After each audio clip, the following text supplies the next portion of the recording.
नमस्कार दोस्तों, आज हम बात करने वाले हैं मानव के पाचन तंत्र के बारे में। दोस्तों, सबसे पहले आपको पाचन तंत्र के बारे में बात करने से पहले आपको पता होना चाहिए कि तंत्र होता क्या है। अपने को पहले तंत्र के बारे में पता होना चाहिए। मानिए तंत्र क्या होता है। देखिए, हमारा जो शरीर है वो अनगिनत कोशिकाओं से मिलकर बनता है। हाथ पाँव सब कुछ कोशिकाओं से मिलकर बना है। सबसे पहले एक प्रकार की कोशिकाएं, मतलब जो पहला जो अपना अंग होता है वो होती है कोशिकाएं। कोशिकाओं से जो एक ही प्रकार की कोशिकाएं एकत्रित होकर एक काम करें तो उसके बाद में बनता है उत्तक। आप इसको इस प्रकार से देख सकते हैं, उत्तक। अब मैं इसका थोड़ा छोटा रूप लिख रहा हूँ, आप इसको पूरा लिख सकते हैं। यानी हिंदी अगर इंग्लिश के अंदर बात करेंगे आप तो कोशिका को बोलते हैं सेल, और इसको उत्तक को इंग्लिश के अंदर बोलते हैं टिश्यू। जब एक ही प्रकार के उत्तक बहुत सारे मिलकर एक ही काम करें, यानी कि जब बहुत सारी कोशिकाएं, एक ही प्रकार की कोशिकाएं कोई एक के अंदर काम करें और बहुत सारे उत्तक जब एक ही काम करें तो उसको अपने बोलेंगे। जब कोई बहुत सारे उत्तक एक काम करेंगे तो अपन बोलेंगे उसको अंग। और अगर बहुत सारे अंग मिलकर कोई एक काम को करें, जैसे कि अपन पाचन तंत्र की बात करें तो पाचन तंत्र के अंदर क्या क्या आता है, अपना मुख आता है, अपनी आहार नाल आती है। तो बहुत सारे अंग मिलकर एक ही काम करें, क्या काम कर रहे हैं, ये सारे अंग मिलकर एक काम कर रहे हैं और वो कर रहे हैं पाचन का काम। तो बहुत सारे अंग मिलकर जो काम करें वो काम करते हैं, एक ही काम को करते हैं, तो वो होता है उसका तंत्र हो जाता है। यानी कि जैसे मानो पाचन तंत्र है तो इसके अंदर अनेक अंग कार्य करें, जैसे कि मेरा मुख भी कार्य करेगा और आहार नाल भी काम करेगी, आमाशय भी काम करेगा। इस प्रकार से ही बहुत सारे अंग मिलकर एक एक काम करेंगे तो हो जाता है तंत्र। अब बात करेंगे कि मानव पाचन तंत्र। मानव का जो पाचन तंत्र है वो किस प्रकार से कार्य करता है और पाचन तंत्र में कौन कौन से अंग होते हैं।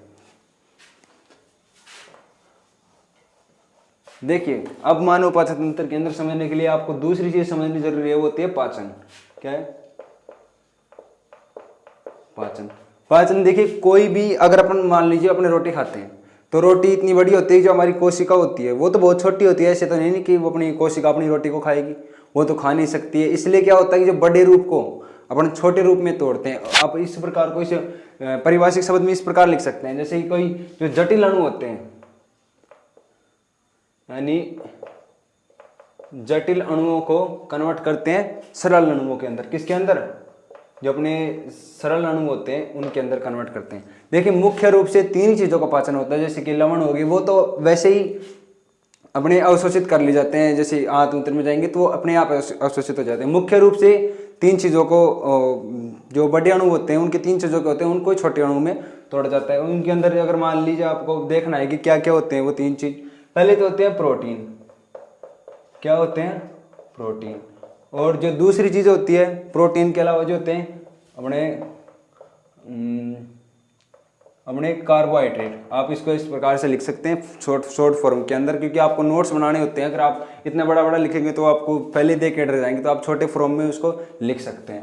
पहले दूसरे होते हैं कार्बोहाइड्रेट, और तीसरे जो होते हैं कार्बोहाइड्रेट के अलावा जो वसा होती है, यानी वसा। जैसे कि प्रोटीन को प्रोटीन ही बोलते हैं इंग्लिश के अंदर, और जो कार्बोहाइड्रेट है उनको कार्बोहाइड्रेट ही बोलते हैं, और जो वसा होती है वसा को इंग्लिश में लिपिड बोलते हैं।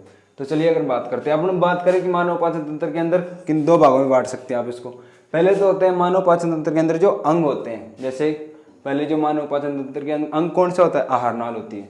क्या होती है?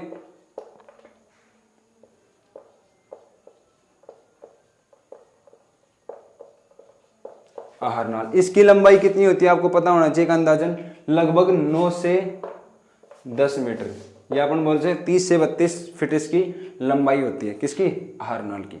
अब आहार नाल के अंदर भी बहुत सारे अंग होते हैं, लेकिन आहार नाल के अंग डिस्कस करने से पहले आपको इसका दूसरा भाग देखना होगा।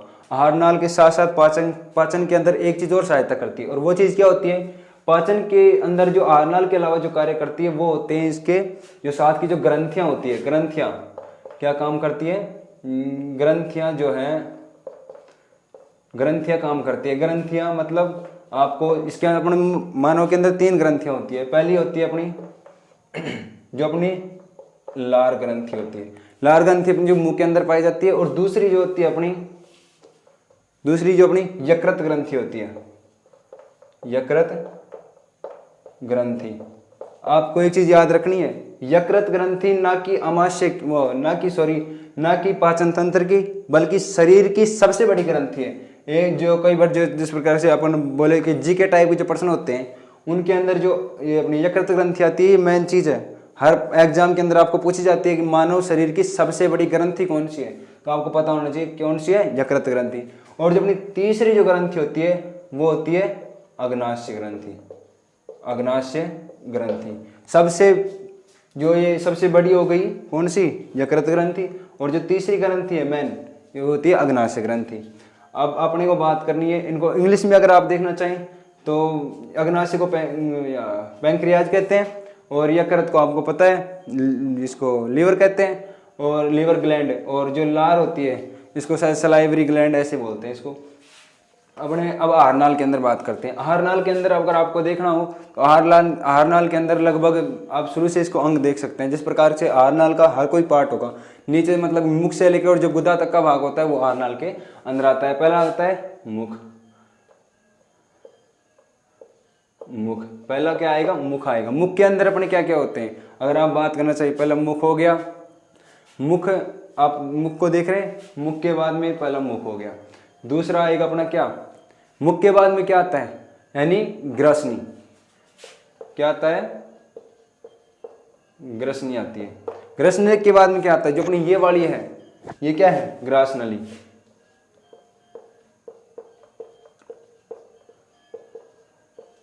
ग्रास नली के बाद में क्या आएगा, अपना आमाशय जो यहाँ पे होता है, जिसको उदर भी बोलते हैं। देखिए उदर बोलते हैं, जो अंदर का जो आमाशय होता है उसको उदर भी बोलते हैं। माने कि चौथा है जो आमाशय है। पांचवा अगर अपन इसका बात करें, आमाशय के बाद में क्या आती है, छोटी आंत आती है।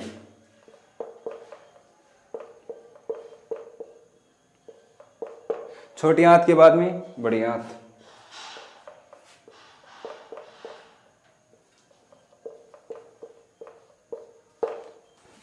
बड़ी आंत आती है। बड़ी आंत के बाद में क्या आता है, अपना आता है बड़ी आंत के अंदर आपको इसको अगर देखना चाहे तो अब यहाँ पे इसको देख सकते हैं, बाद में इसको मिटा दिया जाएगा। छोटी आंत के बाद में क्या आता है, बड़ी आंत के बड़ी आंत और बड़ी आंत के बाद में क्या आता है, बड़ी आंत के बाद में आता है मलाशय।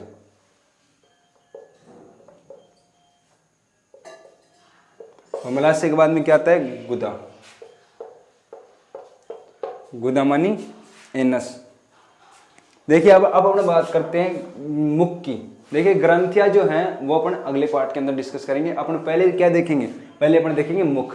देखिए मुख क्या होता है, मुख के काम क्या क्या है। आप देखिए अगर आप 10th का दे रहे हैं या क्लास 6 या 6वीं से आने लग जाते हैं और 6वीं से 12वीं तक ये आते हैं, तो आप उनके अंदर अगर पॉइंट से समझाएंगे, पॉइंट से लिखेंगे, कम शब्द लिखेंगे तो आपको पूरे नंबर मिलेंगे। तो आप इस प्रकार से देखिए, अगर पहली बात तो जो ग्रंथ है वो अपन बाद में करेंगे, तो आप पहले पॉइंट टू पॉइंट इनको समझिए। देखिए मुख क्या होता है, मुख का क्या क्या काम होता है।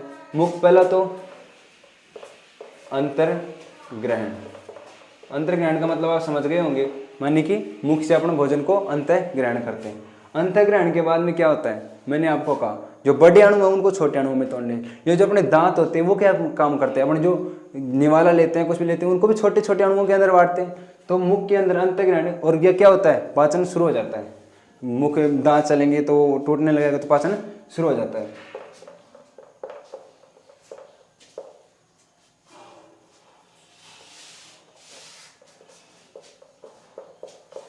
पाचन शुरू हो जाता है।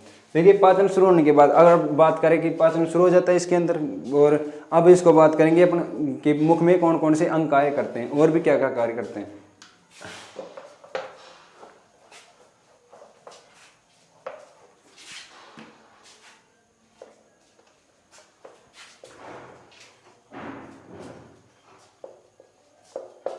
मुख के अंदर क्या क्या कार्य करते हैं, देखिए सबसे पहले क्या काम करते हैं, अपने दांत करते हैं। क्या कार्य करते हैं, दांत।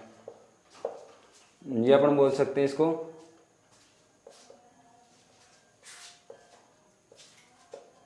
दंत बोल सकते हैं, दंत बोल सकते हैं इसको,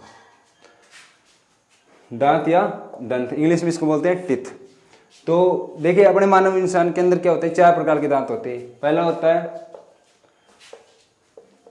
कृतनक, कौन सा होता है? कृतनक होता है। कृतनक मानी इंग्लिश में बोलेंगे तो इसको इंसाइजर।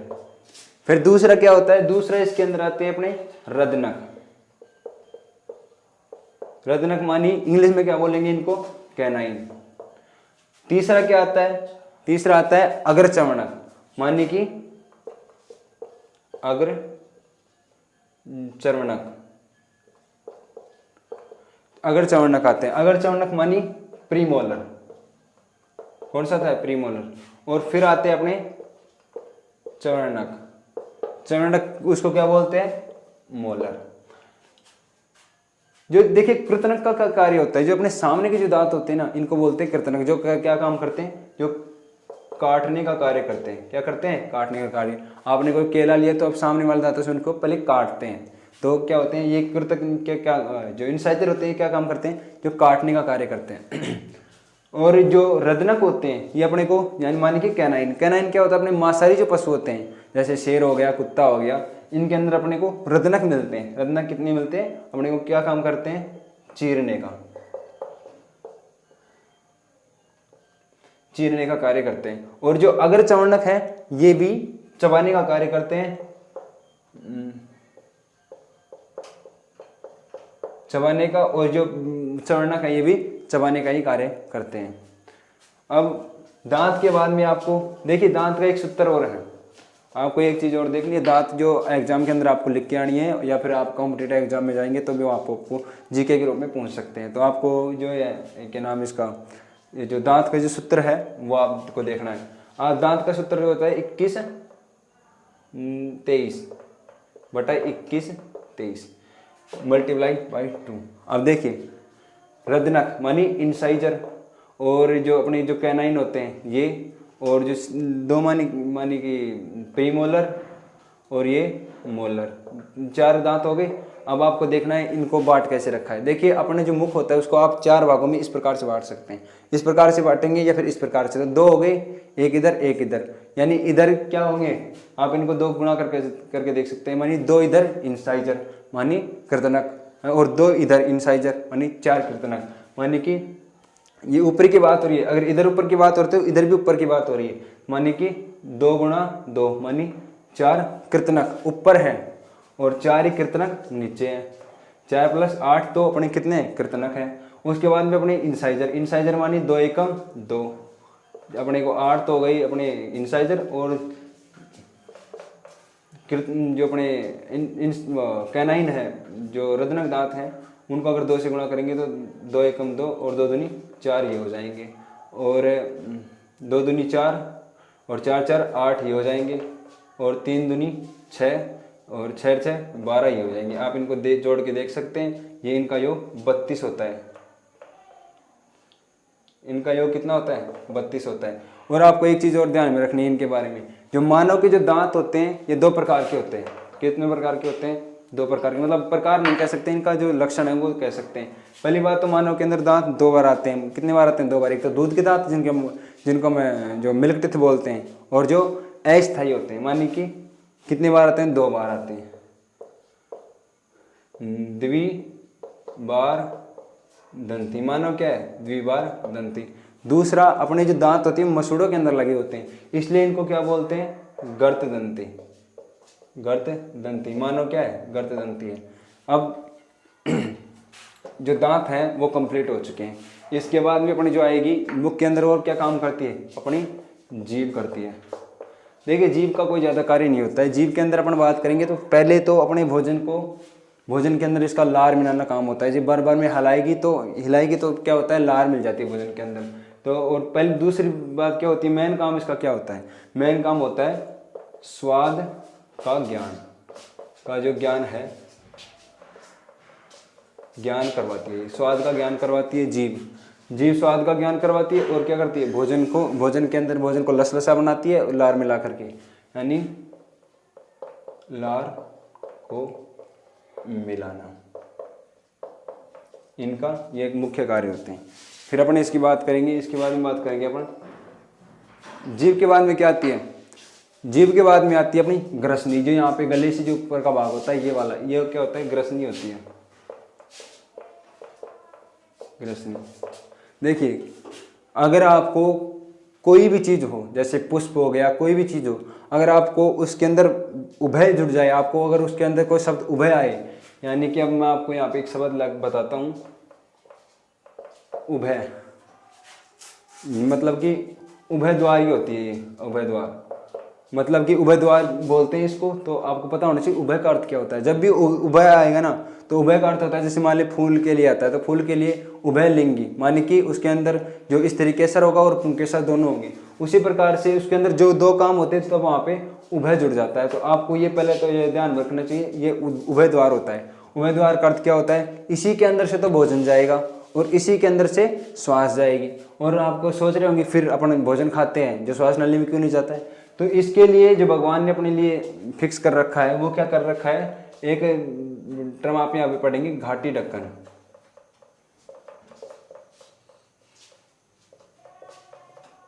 घाटी ढक्कन, घाटी ढक्कन अपने इंग्लिश में बोले इसको तो एपिग्लोटिस होता है, आप लिख सकते हैं एपिग्लोटिस होता है। और अब इसके बाद में बात करेंगे अपने ग्रसनी के बाद में बात करेंगे ग्रास नली की।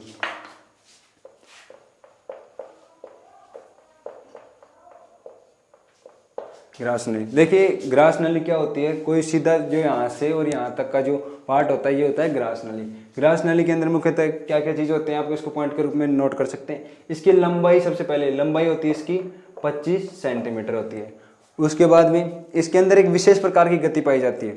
यह वो कौन सी गति होती है, आपको गति के बारे में भी याद होना चाहिए, वो होती है कर्मानुकुंचन।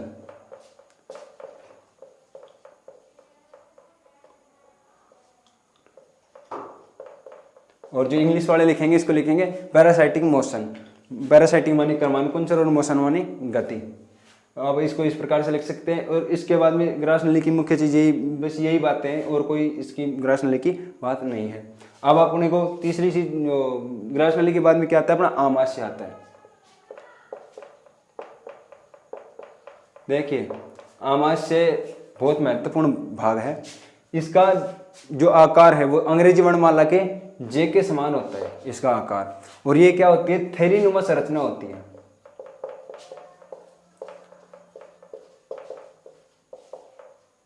थैलीनुमा संरचना होती है ये, थैलीनुमा। और देखिए ये आमाशय महत्वपूर्ण भाग है, और इसकी जो दीवारें हैं वो जठर ग्रंथियों की बनी होती है। किसकी बनी होती है,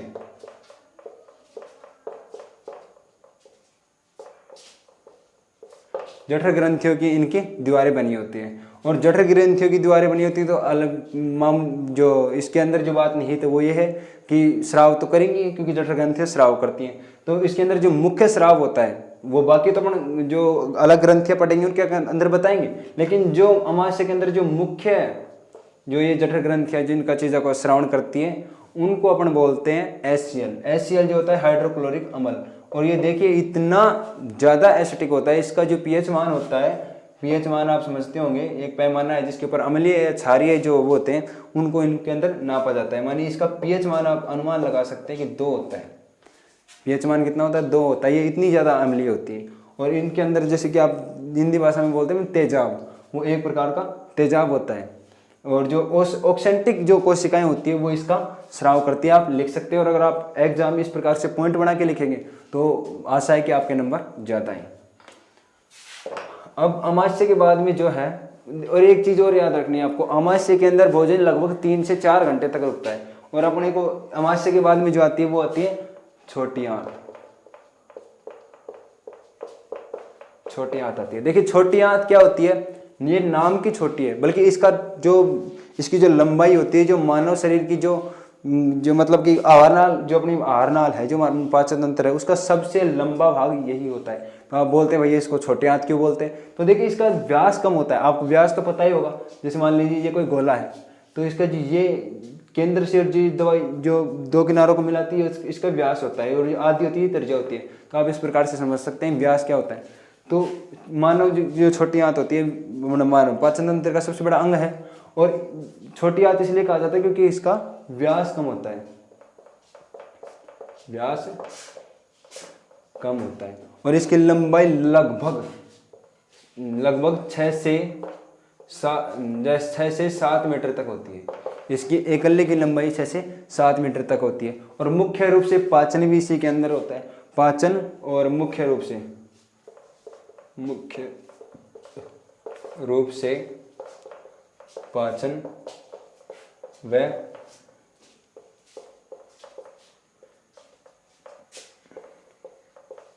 अवशोषण।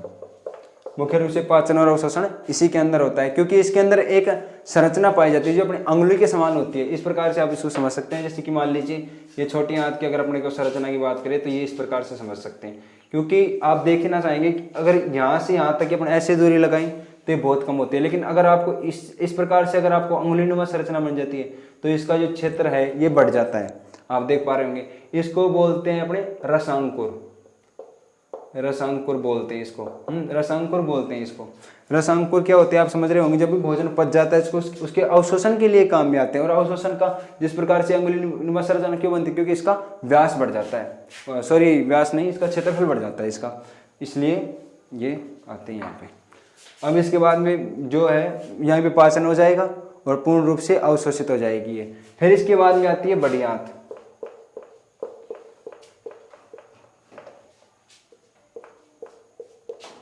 क्या आती है? बड़ी आंत आती है। देखिए बड़ी आंत की लंबाई लगभग, इसकी लंबाई होती है 1.5 मीटर। इसकी लंबाई कितनी होती है? 1.5 मीटर होती है इसकी लंबाई, 1.5 मीटर होती है। और इसके अंदर मुख्य रूप से किसका अवशोषण होता है, आपको ये ध्यान में रखना है। इसके अंदर मुख्य रूप से अवशोषण होता है जल का होता है। किसका होता है? इसके अंदर मुख्य रूप से जल का अवशोषण होता है। किसका? जल का अवशोषण होता है, क्योंकि ऊपर से जो भाग, और एक बात आपको और ध्यान में रखनी है, जब मुख के अंदर भोजन को अपन पचा देते हैं तो वो भोजन पचा हुआ भोजन क्या कहलाता है?